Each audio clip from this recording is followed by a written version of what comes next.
Donc on est sur les suites.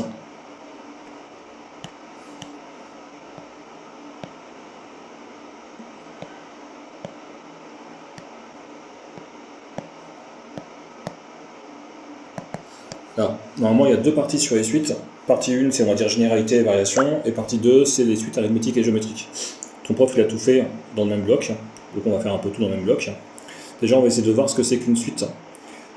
Le plus simple pour l'instant c'est de prendre l'exemple ou le contre-exemple sur une fonction. Une fonction c'est f de x égale 3x plus 2 par exemple. Et tout simplement je peux calculer f2, on va mettre f de 5, pas f de 2 parce que j'ai déjà du 2, f de 5. Je remplace x par 5. Et je peux aussi calculer f de moins 5. Je remplace x par moins 5. Je peux aussi calculer f de moins 1,2. Je remplace x par moins 1,2. Ça c'est du classique. Si je crée la suite qui ressemble beaucoup à cette fonction, ça va être... Alors, on aurait pu écrire un comme ça. Avant, c'est ce qu'on écrivait il y a quelques années. D'accord? Mais on n'écrit plus comme ça. On écrit u indice n, mais c'est pareil. Hein. U indice n, c'est 3. C'est un grand n. Là, c'est de l'indice. Mais en réalité, c'est comme si j'avais ça. Hein. Dans mon indice, et là, c'est un n comme le x qui est ici. Tu vas me dire, mais donc c'est pareil, parce que si je fais u5, u indice 5, c'est 3 fois 5 plus 2. Tu vas me dire, bah, c'est comme une fonction, parce que c'est la même chose. Oui et non. La grosse première différence, c'est que ici, le n, ça peut être qu'un entier naturel. Tu peux remplacer soit par 0, soit par 1, soit par 2, 3, etc. Que les entiers naturels positifs. Entier naturel, donc. Par définition, un entier naturel. Donc tu peux pas avoir U2, par exemple, ce que j'avais mis moins 5, ça n'existe pas. Tu peux avoir U de moins 1,2. Tu peux avoir U de 2,5. Ça n'existe pas. Tu peux pas remplacer des n par des nombres négatifs ou avec virgule ou autres que les entiers naturels. C'est la première grosse différence par rapport aux fonctions. Donc ça veut dire quoi? Que si tu traces la fonction f de x est égal à 3x plus 2, c'est une fonction affine, hein, c'est simple à tracer, l'ordonnée d'origine c'est 2, et si x augmente de 1, y il augmente du coefficient directeur, donc de 3.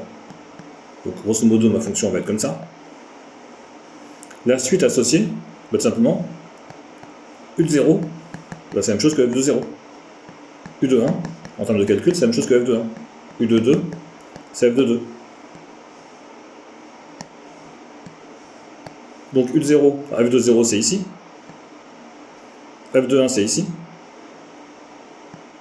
f de 2 c'est ici, etc., etc. Et donc, tout simplement, les points que j'ai faits, je vais les entourer en bleu, ce sont aussi, c'est ma suite. Ça veut dire que si je trace que ma suite, j'obtiens les points bleus qui sont ici. Donc on remarque que ça ressemble beaucoup à la fonction, sauf qu'il y a des trous, et qu'il n'y a pas la partie qui est de ce côté-là, parce qu'il n'y a pas de n négatif. C'est bon pour l'instant.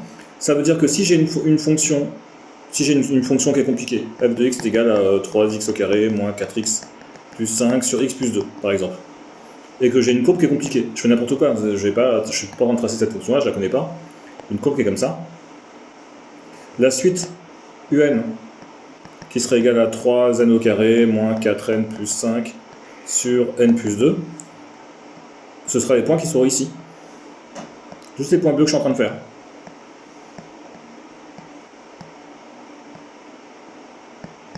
Donc les points bleus que je fais, c'est ma suite. C'est bon pour ça? Donc ça c'était la première grosse différence entre les fonctions et les suites. Les suites sont discontinues, il y a des trous partout. Une fonction de base, c'est continu.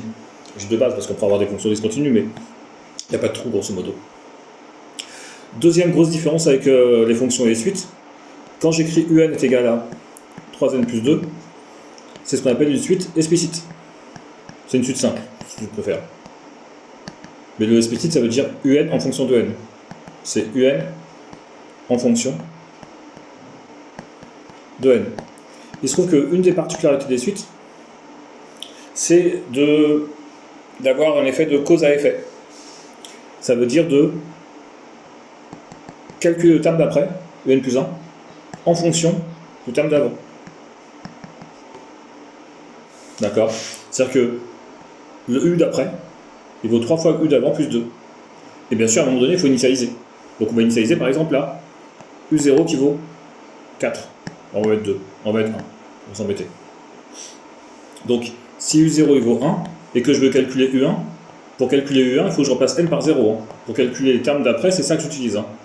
Et quand n vaut 0, ben ça fait bien ici u1. Ça fait 3 fois u0 plus 2. Donc u1 3 fois 1 plus 2, ça fait 5. Si je veux calculer U2, je fais attention, j'en passe n par 1, pas par 2. J'en passe ici dans ce que je swing n par 1, ça fait bien U1, 1, U1 plus 1, ça fait U2. J'en passe n par 1, ça fait 3 U1, je suis en train de dire ici, plus 2. U1 il vaut 5, 3 fois 5 plus 2 ça fait 15, plus 2 ça fait 17. Si jamais, pour une raison x ou y, mon premier terme c'est pas U0 égale 1. Donc je prends la même suite, mais à la place d'avoir U0 égale 1, je mets U0 est égal à moins 2 par exemple. Et toujours la même définition, UN plus 1 est égal à 3UN plus 2. Si je veux calculer, donc j'ai U0 qui vaut moins 2, si je veux calculer U1, je remplace n par 0, dans ce calcul-là. Si je remplace n par 0, il savait bien U1 est égal à 3 fois U0. Donc les parenthèses ça sert à rien, parce que au début je vais mettre fois moins 2 directement, mais 3 fois U0 plus 2. 3 fois moins 2 plus 2, ça fait moins 6 plus 2, ça fait moins 4. Si je veux calculer U2, ça fait 3 fois U1 plus 2, 3 fois moins 4 plus 2, moins 12 plus 2, ça fait moins 10. Et donc on voit que c'est pas du tout les mêmes. C'est-à-dire que, vu que ça dépend de le U suivant et dépend du U d'avant, si je démarre pas, si je démarre à U0 est égal à 1, ou si je démarre à U0 est égal à moins 2, ici, c'est pas du tout le même effet. Pour les termes. D'accord? Puisque le terme d'après dépend de celui d'avant. Donc, voilà. Ça marche pour ça? Ok. Donc, ça c'est pour un petit peu définition de suite. Alors, donc on va dire qu'on a deux types de suites. Les suites explicites. Ça c'est une suite explicite.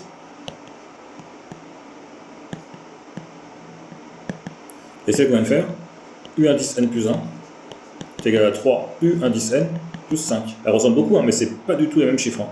Et ça c'est ce qu'on appelle une suite récurrente.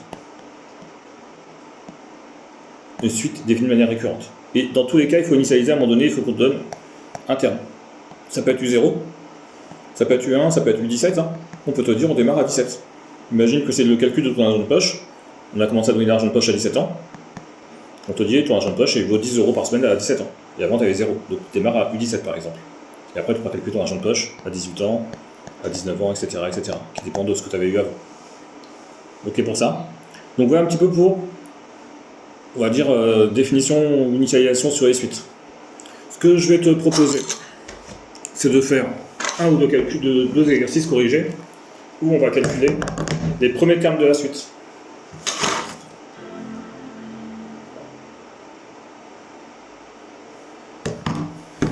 Je vais donner quelques suites et on va calculer les premiers termes. C'est quoi ça? Ah oui, c'est un petit curseur qui se balade, mais regarde, il est bizarre. Comme si c'était déréglé. Bon.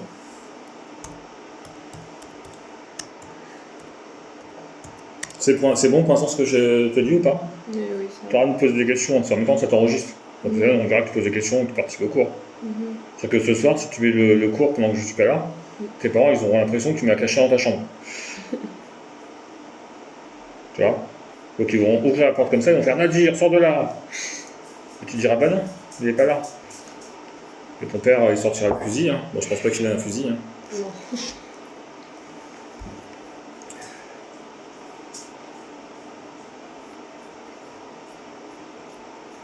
Alors, suite numérique, partie 1, exo. Ok. Donc, voilà. Les premiers exercices qu'on a, donc je enverrai la feuille d'exercice, c'est feuille d'exercice numérique partie 1. Hein. C'est tout simplement, on te donne, c'est sur les notions de suite, hein, c'est ce qu'on est en train de faire, notion de suite. Si on te donne une suite, donc l'exo 1, on donne une suite UN est égale à 3n moins 10, et on va tout simplement te calculer, hein. Donc la première question c'est calculer les 4 premiers termes. Donc, bon, on calcule 0 en remplaçant n par 0. On calcule U1 en remplaçant n par 1. On calcule U2 en remplaçant n par 2 tout simplement ici. Et on calcule, je ne le calcule pas parce que ça n'a pas beaucoup d'intérêt, hein. On calcule U3 en remplaçant n par 3. Donc là j'ai U3, un terme, U2, U1 et U0. J'ai bien mes 4 premiers termes. Les 4 premiers termes, ça ne veut pas dire qu'on va jusqu'à U4. Il m'en faut juste les 4 premiers. Et vu qu'on a démarré à U0 est égal à U0, bah le U0 c'est le premier. Après, calcule le terme de rang 97. Donc on ne te demande pas le 87e terme, on te demande le rang 97. Donc U97, tout simplement on recopie notre suite, 3n moins 10, mais en remplaçant n par 97. Pareil, je ne vais pas le calculer parce que ça n'a pas beaucoup d'intérêt, mais on fait le calcul à la calculatrice, ou on fait tête comme on veut, et on calcule U97. Si on te demande de calculer le 10e terme, on va faire attention, le 10e terme, ça correspond à U9, puisque on démarre à 0. Ça c'est le premier, U0, U1 c'est le deuxième, U3 c'est le deuxième, troisième, U3 c'est le quatrième, et donc U9 c'est le 10e terme. D'accord? Il y a un petit dégage puisqu'on démarre à 0. Alors, définir si la formule est une suite explicite, c'est une question numéro 3. La question numéro 2, c'était le 87e terme. Question numéro 3, est-ce que c'est une suite explicite ou récurrente? C'est une suite explicite. Puisque c'est UN en fonction de N. UN en fonction de N, c'est-à-dire que pour calculer mes termes, c'est facile, je remplace N par le nombre que je veux. Exercice 2, c'est à peu près la même question, mais la définition est un peu plus compliquée. Donc, ils ont mis des V, moi je mets des U. Hein. On a U0 qui est égal à 1, et U indice N plus 1, ça s'appelle U indice N plus 1, c'est égal à 3 UN moins 10. Donc là déjà, je peux répondre tout de suite à la question, c'est une suite récurrente. Si on nous demande ce que c'est comme suite. Suite récurrente, puisque on a le terme d'après en fonction du terme d'avant.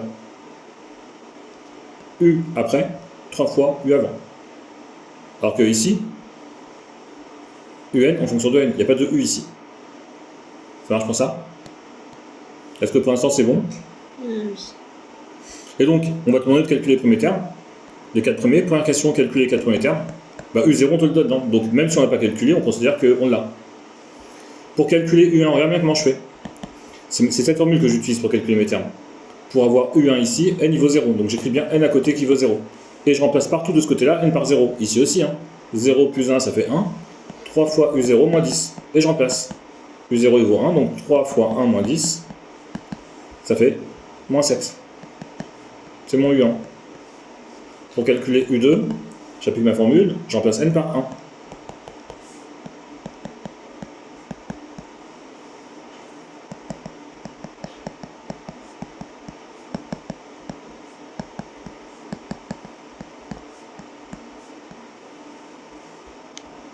Ça marche? Etc. etc. Et je vais jusqu'à U3 parce qu'on te demande les 4 premiers termes. La question c'est, pouvez-vous calculer facilement le U97? La réponse c'est oui et non. U97, c'est 3 fois U96 moins 10. Sauf que j'ai pas U96. Le terme d'après, 3 fois le terme d'avant moins 10. La formule, elle est ici. Le terme d'après, là, c'est 3 fois le terme d'avant moins 10. Sauf que j'ai pas U96, donc je vais dire, je vais calculer. U96, c'est 3 fois U95 moins 10. J'ai pas U95, donc je continue. Etc. etc. U95, c'est 3 fois U94 moins 10. Donc la réponse, c'est non. Je peux pas calculer U97 de manière facile. Sauf si j'ai une calculatrice et que je tape la suite. Là, ça sera automatique. Là, c'est faire. Mais sinon, à la main, il va falloir que j'aille de U97, il me faut U96, U96, il me faut U95, U95, il me faut U94, etc. jusqu'à U1. Et U1, je l'aurai parce que j'ai U0, et après, je peux remonter, etc. Et donc, la question, c'est quel type de suite c'est? C'est une suite définie de manière récurrente. Là, on l'avait déjà dit. C'est bon pour vous, mademoiselle? Oui.